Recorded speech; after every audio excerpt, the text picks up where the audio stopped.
এটা হচ্ছে মায়া গাঁদা, দেশি গাঁদার প্রজাতি, যেটা আমরা পুজোর ফুলে দিই, পুজো করি আর কি। যারা হিন্দু সম্প্রদায়ের লোকেরা যেটা পুজো করে, অন্য সম্প্রদায়ের লোকেরাও এটাকে আপনার বাড়ি উঠোনে সাজিয়ে রাখতে পারবেন ফুল হিসাবে। দেখুন একটা দেশি গাঁদা যেটা ছোট ছোট, এটা ছোট হয়, সলিড হয়।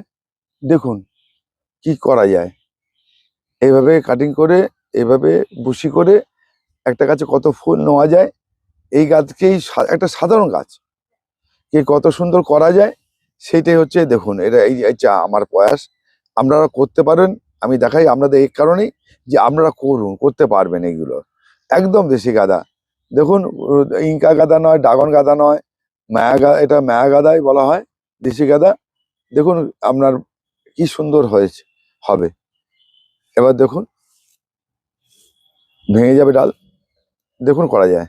এই যে মনে হচ্ছে আমার রিং পরাতে হবে যে অবস্থা, এই প্রত্যেক গাছকেই রিং পরাতে হবে যে অবস্থা। রিং না পরিয়েও রাখা যায়, কিন্তু রিং পরে আরো ভালো হবে। আপনারা এটা করতে পারেন। ভালো থাকবে।